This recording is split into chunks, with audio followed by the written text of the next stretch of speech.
Bonjour à toutes et bonjour à tous, soyez les bienvenus sur le plateau de la matinale de TV Vendée. Nous sommes le lundi 16 octobre et nous repartons ensemble pour une nouvelle semaine. La matinale de TV Vendée vous accompagne du lundi au vendredi entre 7h et 9h. Ravi de vous retrouver. On fait le point sur le programme, sur ce qui nous attend durant ces 2 heures. C'est parti. Dans votre journal, nous irons aux herbiers avec le championnat du monde du cheval à 2 pattes. Nous parlerons de panneaux solaires photovoltaïques installés sur le toit de la gare de Montaigu avec cet objectif de répondre aux ambitions environnementales. Direction La Roche-sur-Yon également avec la journée Tous résilients face au risque. Vendredi, les Vendéens pouvaient suivre une manifestation permettant de s'initier aux gestes qui sauvent.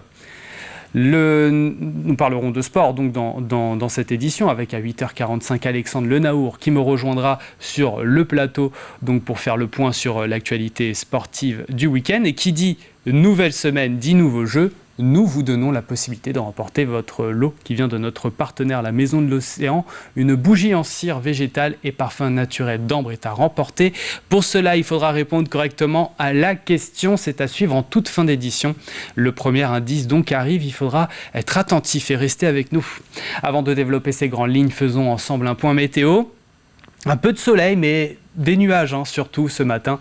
Le voile est assez nuageux, assez imposant, laissant peu de place aux éclaircies. Et pour ce qui est des températures, en ce début de journée, on compte 11 degrés dans les terres, 13 si vous êtes à l'ouest du département. Pour cet après-midi, pas de changement notable. Les nuages vont continuer à dominer globalement où que vous soyez. Le mercure est plutôt stable, il faut compter 14 degrés dans les terres, 16 sur le littoral. Après la météo, voilà la carte des marées. La pleine mer est passée, c'était tout à l'heure, peu après 6h. La prochaine, c'est en début de soirée à 18h14. Entre les deux, nous avons la basse mer qui est prévue, elle, pour midi 20, coefficient marée 89-88. Les marchés alimentaires, Noirmoutier, les Sables d'Olonne ou encore, comme vous pouvez le voir, Jars-sur-Mer. C'est là-bas que ça se passe et vous l'avez compris, ça se passe donc du côté du littoral. Nous sommes le lundi 16 octobre 2023 et le 16 octobre, nous embrassons les Peggy, Marjorie et June. C'est la journée mondiale de l'alimentation, notamment dans la lutte contre le gaspillage. Celle du pain qui a une part essentielle dans la nourriture et nous retenons également la journée de la colonne vertébrale. Une personne sur 2 dans le monde souffrirait de douleurs au dos au moins une fois dans l'année et bien plus fréquemment dans certains cas. Quelques célébrités sont nées le 16 de ce mois. Dans le sport, Frédéric Michalak, l'ancien rugbyman à 41 ans, celui de Caroline Garcia, 30 ans pour la numéro 1 française de tennis. Le soleil se couche à 19h27 aujourd'hui, 2 minutes de jour en moins par rapport à hier dimanche. Allez, il est temps de retrouver le journal 100% local de la rédaction. C'est parti.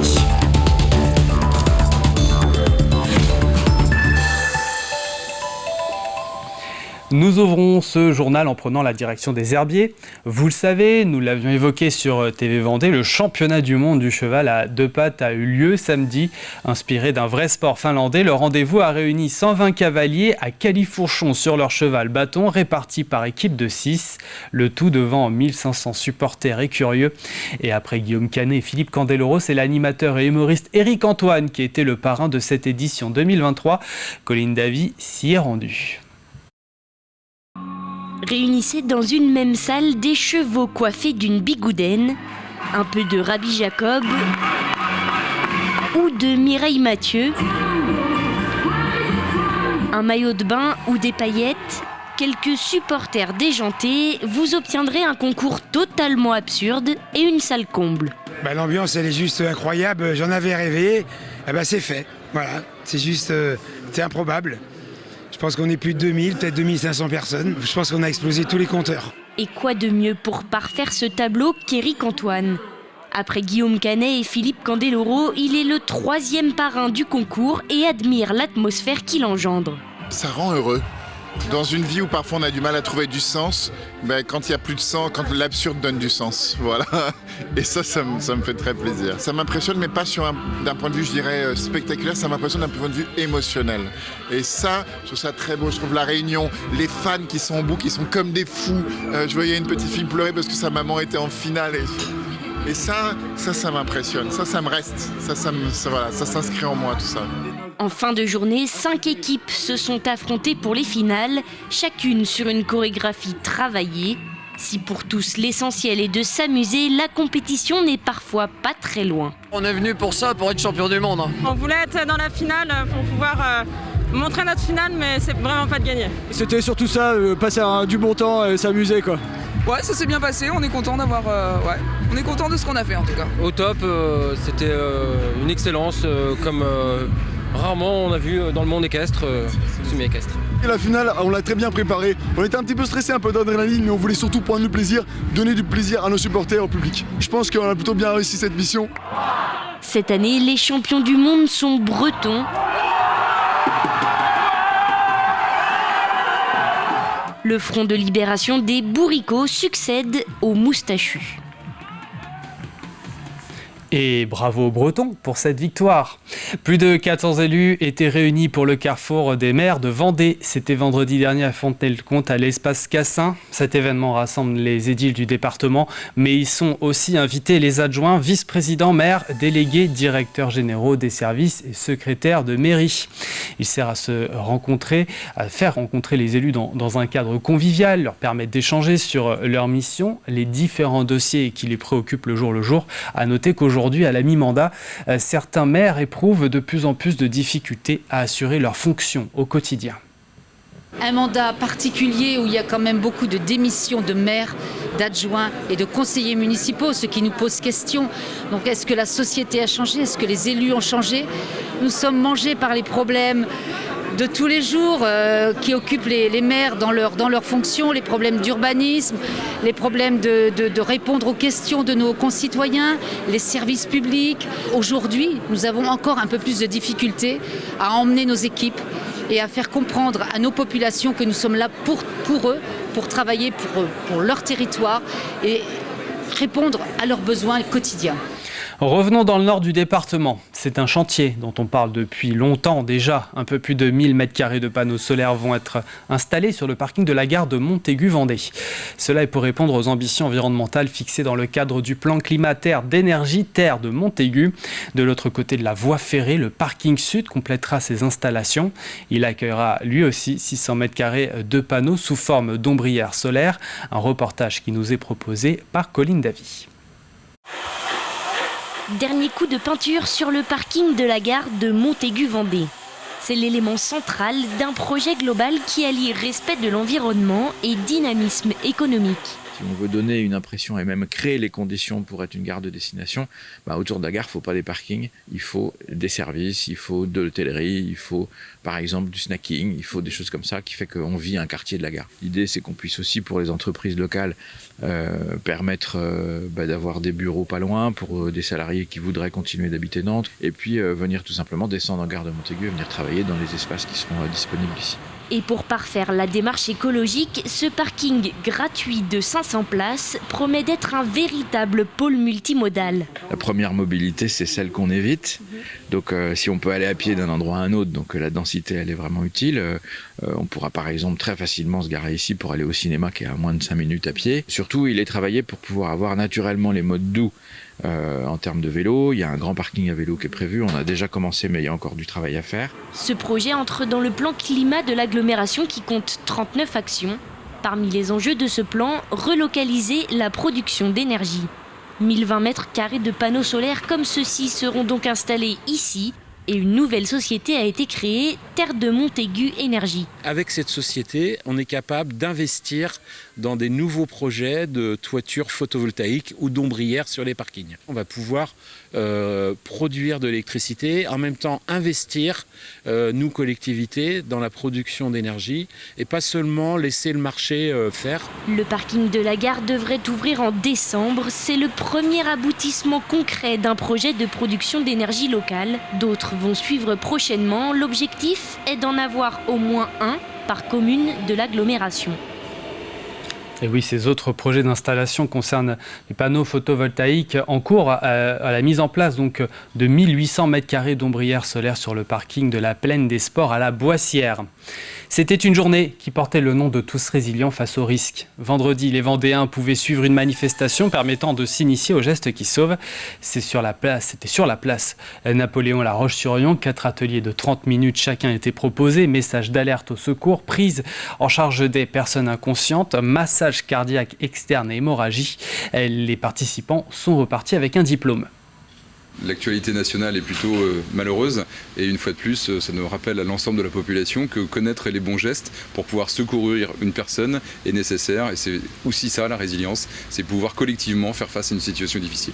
Alors les sapeurs-pompiers de la Vendée sont intervenus près de 43 000 fois sur l'année 2022 avec une activité toute particulière du fait de la saison estivale et du tourisme puisque nous sommes intervenus plus de 9 000 fois. Sur l'ensemble de notre activité, c'est plus de 80% dédié au secours d'urgence aux personnes. Donc 80% de ces 44 000 interventions sont des départs d'ambulance pour porter secours et assistance à des victimes. Une douzaine de personnes se sont inscrites au cursus qui a duré 2 heures. Nous passons au sport. La qualification du FC Challans en Coupe de France lors du 4e tour qui recevait la Roche-Vendée Football. Ce sont les Lyonnais qui évoluent un niveau au-dessus, qui ont plutôt dominé, mais les Chalandais se sont procurés le plus d'occasions. Après une première mi-temps équilibrée, les Lyonnais ont cru ouvrir le score en début de deuxième, mais le but a été refusé pour un hors-jeu contesté. Finalement, le match se termine sans but de part et d'autre et les deux équipes doivent passer par les tirs au but pour se départager. 2 tirs ratés par les Lyonnais ont permis à Challans de se qualifier. Le chrono des nations aux herbiers, c'était hier une course contre la montre en solo. Donc ça veut dire que les coureurs partent chacun leur tour et à la fin c'est le meilleur chrono qui l'emporte. Il y avait du monde donc sur la ligne de départ avec le champion du monde. Chez les élites hommes, le duel entre le champion du monde Remco Evenepoel et le champion d'Europe britannique de la discipline Joshua Tarling a bien eu lieu. Et c'est ce dernier, 19 ans seulement, et vainqueur l'an dernier de la course des juniors qui l'a emporté de 13 secondes sur un parcours d'un peu plus de 45 km, avalé en 52 minutes et 2 secondes. Le gagnant qui postule à une victoire aux Jeux Olympiques l'an prochain à Paris. Le plateau était très relevé, Remco Evenepoel, Stefan Bissegger. Le tracé est superbe, montée, descente, tout va bien ensemble. C'est un parcours difficile mais je l'aime beaucoup, donc oui, je suis très heureux de gagner ici. Avant ce chrono, je me sentais assez fatigué, mais ça l'a fait, on a suivi le plan que l'on s'était fixé. Nous avons géré les différentes parties du tracé comme nous le voulions. L'année prochaine, l'un des principaux objectifs sera les Jeux Olympiques. Il y aura d'autres courses aussi, bien sûr, mais maintenant, la saison est terminée et je vais me reposer avec ma famille. Chez les femmes, toujours en élite, c'est l'Autrichienne Anna Kessenfauer qui l'emporte. Elle qui connaît bien ce parcours après avoir roulé 36 km en un peu plus de 27 minutes. La Roche-Vendée en déplacement dimanche après-midi à 17h sur le parquet des nordistes de Villeneuve-d'Ascq. On parle bien là de basket. Après leur victoire en Eurocup jeudi soir, les Tigresses disputaient donc un deuxième match en 4 jours. Pour la 4e journée de Ligue féminine, les Vendéennes affrontaient une équipe en pleine bourre puisque Villeneuve-d'Ascq a remporté ses 3 premiers matchs de championnat. Le RVBC s'incline 87-62. Les nordistes ayant été bien plus supérieurs aux Vendéennes, tant sur la réussite au shoot à 3 points qu'au rebond. La Roche est désormais 6e du championnat. Et puis, la Ligue des champions en rink hockey. La Vendéenne accueillait le premier tour. 2 équipes étaient prévues à l'affiche. Les Allemands de Heringen et les Italiens de Follonica. Ces derniers, en raison d'une grève des contrôleurs aériens, n'ont pu être présents. Ils ont déclaré forfait pour les 2 matchs et écopent d'une défaite de 10-0 par match. La Vendéenne a affronté donc les Allemands de Heringen hier. Rapidement, les joueurs ont marqué. Puis durant la rencontre, ont concrétisé leur domination sur leur adversaire. Score final 5-0 en raison du forfait des Italiens. Les 2 équipes sont qualifiées pour le 2e tour de la Ligue des Champions qui se déroulera le 4 novembre. On fait un bon match. On avait en face une équipe qui a joué très bas, ils ont beaucoup fermé le jeu, donc c'est pas toujours évident. On a mis un but assez rapidement, c'est qui nous a un peu conforté dans ces faux rythmes. On a eu du mal à accélérer le match. Finalement, il y a 5-0, la qualif est au bout, que c'est ce qu'on est venu chercher ce week-end. Donc c'est vraiment le plus important. Il y a une équipe qui n'est pas venue, qui a fait forfait, donc du coup, ça nous a un peu conditionné le week-end. On n'a pas joué vendredi, on a joué aujourd'hui, déjà qualifié presque. C'est pas le meilleur week-end pour nous, c'est pas ce qu'on attendait, ni nous au niveau du groupe, ni le club. Mais voilà, il faut faire avec, il faut essayer de garder le positif du week-end malgré les choses qui se sont passées. Vous savez tout, c'est tout pour l'essentiel de l'actualité en Vendée. Terminons avec les prévisions météo détaillées de ce 16 octobre au matin. Un peu de soleil, c'est vrai, mais surtout des nuages en ce début de journée. Pas beaucoup d'éclaircies. C'est bien le gris qui prend le dessus sur le soleil. Le temps restera néanmoins calme et sec. Pour ce qui est des températures en ce début de journée, on compte 10 degrés aux Herbiers et à Montaigu, 11 à Chaland, Moutier-les-Mauffais. Et dans les rues de La Roche-sur-Yon, 12 à Fontenay-le-Comte et Noirmoutier, 13 degrés du côté des Sables-d'Olonne. Les nuages vont continuer à être nombreux en deuxième partie de journée, en particulier proche du littoral. Le mercure est plutôt stable, il faut compter 14 degrés dans les terres, 16 sur le littoral. Est-ce la fin de l'été indien? On en a bien l'impression, même s'il ne faut jamais parler trop vite. Nous entrons dans la deuxième partie de cette édition. On retrouve tout de suite le journal des sports. C'est parti.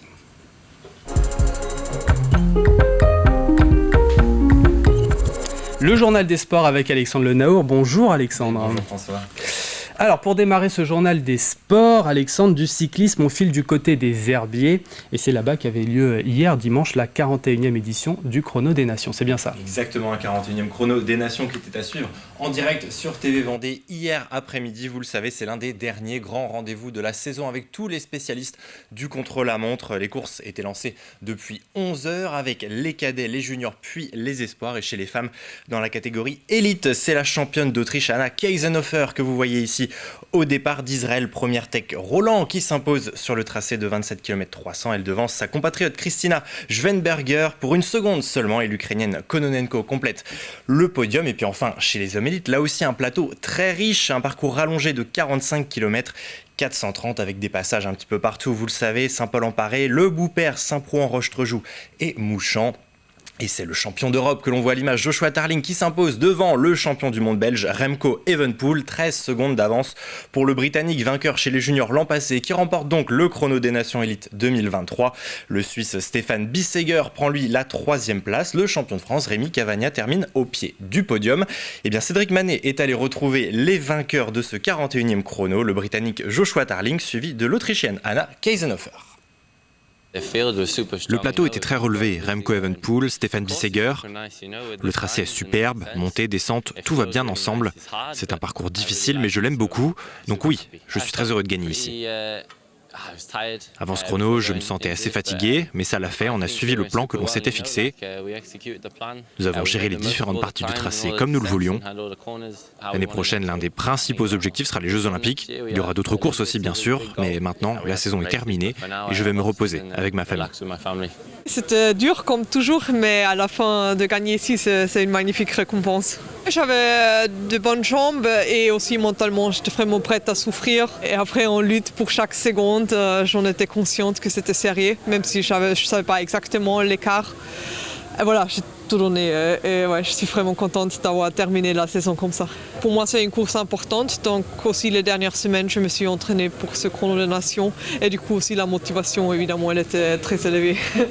On va poursuivre avec du football. Place ce week-end au 5e tour de la Coupe de France et notamment un derby entre deux équipes qui se connaissent bien, Chaland et La Roche VF. Un vrai véritable soir de retrouvailles effectivement entre deux formations qui disputaient l'an passé en National 3 les premières places, vous vous en souvenez. Mais l'ambiance était tout autre cette fois samedi soir au stade Jean Léveillé à Chaland pour ce 5e tour de coupe. Chaland est bien en maillot rouge, La Roche VF en bleu. Une première période assez peu animée de part et d'autre. Côté chalandais, Niaoré se met notamment en évidence 2 fois mais sans réussite. Le score est toujours nul et vierge à la pause. Au retour des vestiaires, eh bien, ce sont les Lyonnais à l'attaque. Entre en jeu, Butro, Serembaki à la passe pour Sarr bien lancé. Le ballon est au fond mais l'arbitre siffle hors jeu, but refusé. Chaland va ensuite avoir plusieurs occasions nettes sur corner. Dans les cages, vous le voyez, Amada doit s'employer. Des corners rentrants dangereux. Sarr préserve même la cage lyonnaise en sauvant ce ballon sur la ligne. Dans la foulée, Amada éloigne de nouveau le danger. Dans le camp chalandais, cette fois, eh bien, on va retrouver côté de La Roche VF la frappe enroulée de Zebio Mbaki qui fuit le cadre d'Étienne Métro. La dernière grosse opportunité sera pour les Rouges sur cette frappe d'Alban Dupin en fin de match, mais 0-0 après 80 minutes. Place donc au tir au but. Les Lyonnais vont ici manquer leur deuxième occasion. Métro sort la frappe d'Herman Esmel. Allemand échouera une deuxième fois pour La Roche. Koné sera le seul à manquer côté Chaland. Résultat, Thierry Godam à la balle de qualif au bout du pied et le transforme. Chaland s'offre donc le voisin lyonnais au tir au but 4-3. Première défaite, toute compétition confondue depuis le début de la saison pour La Roche VF. Je vous propose d'entendre le coach des Chalandais qualifié pour le 6e tour, Frédéric Lemétayer, au micro de Cédric Manet. On joue les premiers National 2, on sait que cette équipe de La Roche a un très bon fond de jeu, a des principes de jeu et que bon, l'objectif effectivement c'était plutôt d'être groupé bien en place sur un bloc équipe plutôt médian et on a plutôt bien contrecarré quand même leurs offensives et on s'est quand même créé quelques opportunités qu'on aurait pu aussi scorer sur l'ensemble du match. 0-0 c'était plutôt équilibré comme match aussi, donc voilà, je félicite encore une fois mes joueurs pour avoir été jusqu'au pénalty et avoir eu cette qualification. Et on continue de parler de la Roche-sur-Yon, Alexandre, mais cette fois à domicile. Le Rink Hockey, l'équipe de la Vendéenne disputait ce week-end son premier tour en Ligue des Champions. Et les Lyonnais devaient recevoir deux équipes à l'Angelmière, les Italiens de Follonica et les Allemands d'Eringen puisque surprise, le match face aux Italiens programmé vendredi soir n'a pas eu lieu. Pourquoi ? Eh bien parce que les Italiens ne se sont pas présentés en temps et en heure à l'Angelmière. Les Toscans qui avaient décidé de partir le jour même ont vu leur avion annulé. Résultat, les Italiens font les frais de ce vendredi 13. La Vendéenne s'impose donc sur tapis vert 10-0. Les dés étaient donc jetés avant même que les Rouges et Noirs n'aient à disputer 1 minute sur le terrain. Le seul enjeu, eh bien, c'était désormais la première place de la poule qui se jouait hier après-midi. Vous le voyez sur ces images face aux Allemands d'Eringen. Marc Povedano va tout d'abord ouvrir le score pour la Vendéenne. Antoine Thébault va ensuite porter le score à 2-0 après cet arrêt du gardien de la Vendéenne.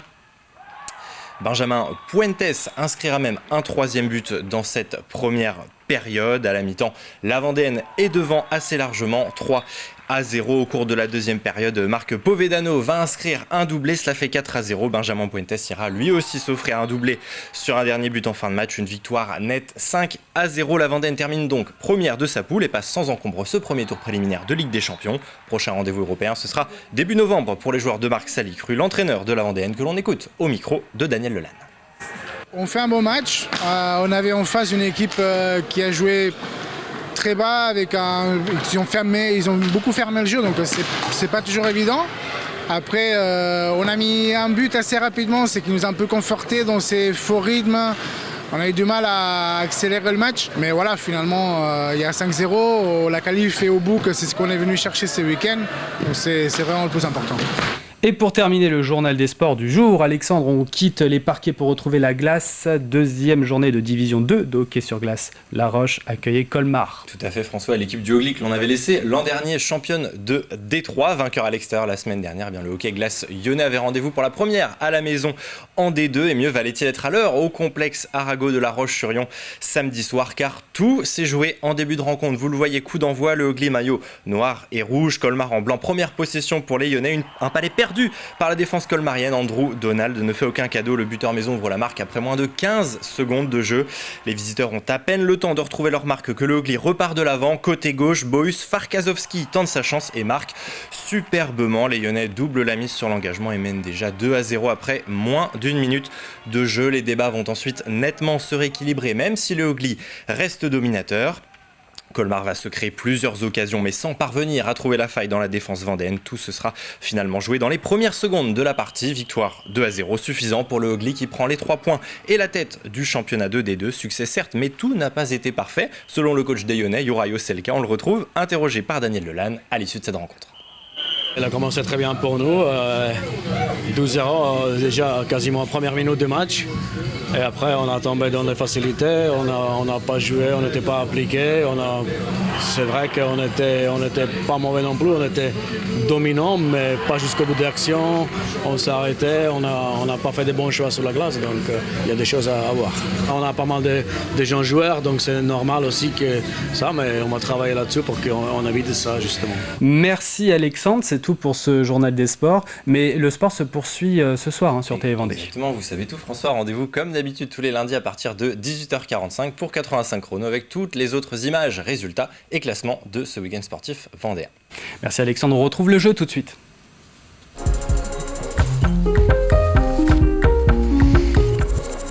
Qui dit nouvelle semaine dit nouveau jeu. Et cette semaine, nous vous donnons la possibilité de remporter une bougie en cire végétale et parfum naturel d'ambre. Le pot est en poterie verte de Tamegrout, aspect brut et irrégulier. C'est offert avec notre partenaire cette semaine, la Maison des Océans. La Maison des Océans qui est basée du côté des Sables d'Olonne. Tout y est fabriqué à la main avec des fibres naturelles. Mais pour gagner ce cadeau, retrouvez cette bougie, pourquoi pas dans votre salon dans quelques temps. Il faut répondre correctement à la question qui va suivre. Qui a remporté l'Open de Vendée cette année. L'Open de Vendée édition 2023. Nous parlons bien là de sport et de tennis. Vous le voyez sur les images. 5 indices cette semaine. Voici le tout premier indice. Attention, soyez vigilants. C'est un joueur d'origine tchèque. Vous avez la réponse. Eh bien, écoutez, je vous invite à aller sur notre site internet tvvendée.fr. Sinon, il y a d'autres indices qui arriveront dans la semaine et pour les découvrir, ces indices, vous pouvez aussi aller sur notre site internet. Le tirage au sort aura lieu vendredi en milieu de journée. Bonne chance à toutes et à tous. L'info revient donc à midi et demi, en milieu de journée. J'aurai le plaisir donc de vous retrouver pour faire le point sur l'actualité en Vendée. D'ici là, passez une excellente journée sur TV Vendée.